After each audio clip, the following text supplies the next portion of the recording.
नमस्कार, समाजलाइव.in से मैं महेश शर्मा। खुशबू हूँ कोई फूल नहीं हूँ जो मुरझाऊँगा, जब भी मौसम लहर आएगा मैं मिल जाऊँगा। ये खुशबू की इत्र की राजधानी कन्नौज में आपका स्वागत है। मैं इस समय एफएफडीसी परिसर में बैठा हूँ।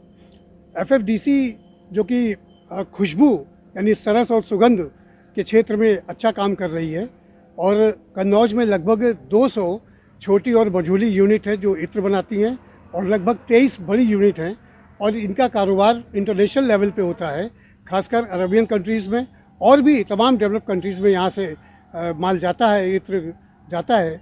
और इस इंडस्ट्री को सपोर्ट करने में एफएफडीसी का बहुत बड़ा हाथ है और ये भारत सरकार का एमएसएमई मंत्रालय के अधीन एफएफडीसी है ये कन्नौज का, जो कि ये काम पिछले लगभग 30 सालों से कर रहा है।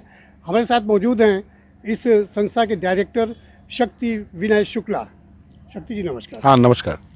शक्ति जी, एफएफडीसी इस दौरान चर्चा में इसलिए भी और आया कि जब कोरोना के पैकेज की घोषणा प्रधानमंत्री जी ने की तो एमएसएमई पर उनका पूरा फोकस दिखाई दिया। उन्हें लगा कि जो लघु मध्यम और सूक्ष्म उद्योगों को, उद्यमिता को बढ़ावा देने के लिए एक ज़रूरी पैकेज दिया जाना चाहिए।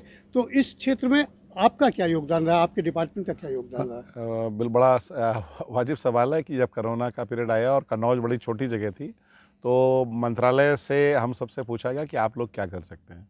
तो जो सबसे पहले हमारे जहन में विचार आया वो ये था कि मंत्रालय में यही हमारा डिपार्टमेंट ऐसा था जो केमिकल से संबंधित था।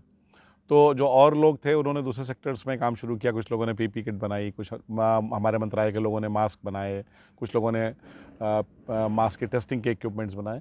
हम केमिकल के सेक्टर में थे और कन्नौज में और आसपास के में कोई ऐसा विभाग नहीं था जो सैनिटाइज़र बना सकता हो और आसपास कोई यूनिट भी नहीं थी। तो चूँकि केमिकल के क्षेत्र में हम पहले से काम कर रहे थे तो हमें लगा कि हम ये बना सकते हैं। और जैसे ही ये 25 तारीख को घोषित हुआ मार्च को, तो हमने अपनी टीम इकट्ठा करी, लोग अपने स्टाफ से बात किया और हमने कहा कि हम ये हमारा विचार है। और हमारे सारा स्टाफ चूँकि कैंपस में रहता था, सारे लोग तैयार हो गए और हमने 8 दिन के अंदर ड्रग लाइसेंस लिया, अल्कोहल का लाइसेंस लिया, सेटअप को, अपने एग्जिस्टिंग सेटअप को बदला और 9वें दिन से हमने सैनिटाइज़र का प्रोडक्शन WHO के मापदंड के आधार पर करना यहाँ पर शुरू कर दिया। लोकल गुलाब जल की बोतलें नहीं मिलती थी तो गुलाब जल की जो बोतल कन्नौज में मिलती थी उन्हीं बोतलों का इस्तेमाल शुरुआत में करना शुरू किया। और करने के पश्चात सैनिटाइज़र हमने कन्नौज के सीएमओ को, फर्रुखाबाद के सीएमओ को, रेलवे को, कन्नौज पुलिस को, कानपुर पुलिस को, इन सबको देना शुरू किया। और धीमे धीमे जब ये बात काम बढ़ा तो देश के विभिन्न अलग गवर्नमेंट के डिपार्टमेंट्स को, इवन मंत्रालय को और अलग अलग गवर्नमेंट विभागों को देना शुरू किया। उसके पश्चात और भी लोगों ने काम करना शुरू किया। तो कुछ लोगों ने हमसे जानकारी मांगी, वो जानकारी भी दी। फिर उसके पश्चात जो सबसे ज़्यादा ज़रूरी चीज़ जानने की, बहुत सारे लोगों को सैनिटाइज़र की खुशबू चाहिए होती थी।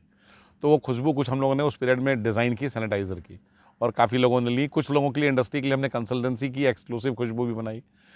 ये काम बढ़ा तो फिर ये एक नई समस्या है कि सर सैनिटाइज़र तो बहुत सारे लोग बना रहे हैं, लेकिन ठीक बना रहे हैं, गलत बना रहे हैं। तो हमने सैनिटाइज़र की टेस्टिंग भी शुरू की इसी पीरियड में। इस 3-4 महीने में ये तीनों चारों काम किए। खुशबू भी लोगों को बना के दी, लोगों को जानकारी भी दी। फिर कॉस्मेटिक उद्योग से संबंधित एक आध वेबिनार की Indian society of cosmetic chemist के साथ मिलके, ताकि लोगों को इस उद्योग के बारे में जानकारी मिले।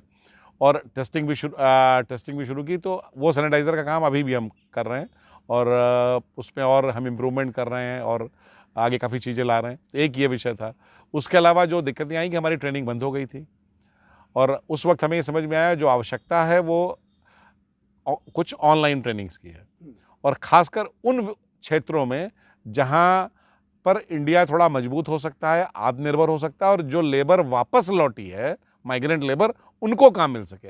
हमने ऐसा कोई ट्रेनिंग देने की हम लोगों ने नई विचार बनाया जिनमें कोई बड़ी बड़ी प्लांट और मशीनरी लगती हो। और परिणाम स्वरूप हमने 2-3 सेक्टर पर फोकस किया और ख़ासकर सेक्टर थे एक परफ्यूमरी और उससे ज़्यादा जो हमने फोकस किया वो सुगंधित पौधों की खेती पर। उसकी ट्रेनिंग ऑनलाइन शुरू करी।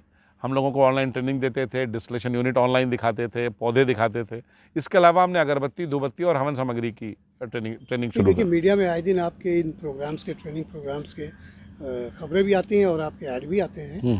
लेकिन मैं ये जानना चाहूँगा कि कोविड-19 के दौरान उद्यमिता विकास में एफएफडीसी का क्या योगदान है? तो भाई हाँ, तो उस दौरान हमने essential oil, perfumery, aroma therapy पर, अगरबत्ती, धूपबत्ती, हवन सामग्री पर और अरोमेटिक प्लांट के कल्टीवेशन, प्रोसेसिंग और मार्केटिंग, इन 3 सेक्टर पर फोकस किया, क्योंकि जो लेबर लौटी थी वो यही काम कर सकती थी, उसके वो कोई बड़ी मशीनरी के काम नहीं कर सकती। तो हमने इसी सेक्टर्स की ट्रेनिंग दी और हर ट्रेनिंग में ऑनलाइन, जबकि वो ट्रेनिंग एकदम फ्री नहीं होती थी, लेकिन बहुत नॉमिनल कॉस्ट होती थी, 1000, 1500, 2000 रुपये उसकी कॉस्ट होती थी 3 दिन के प्रोग्राम की।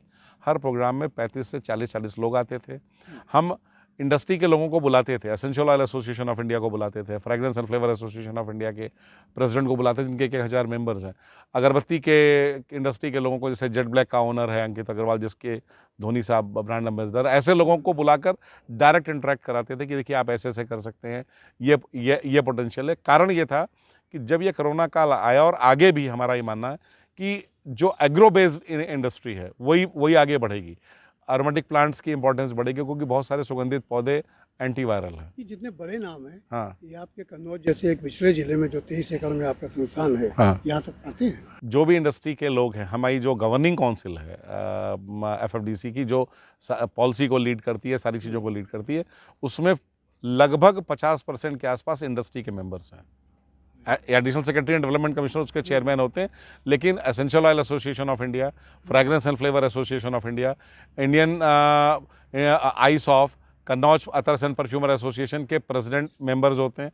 इसके अलावा इंडस्ट्री के 2-3 लोग और हैं, जो इसके मतलब 7 लोग तो इंडस्ट्री से ही इसके अंदर मेंबर होते हैं, और जिनका बहुत महत्वपूर्ण रोल होता है पॉलिसी में। उसके अलावा इंडस्ट्री के साथ हम क्लोज कोलैबोरेशन का एग्जांपल सिर्फ एक चीज़ से दे रहे हैं सर।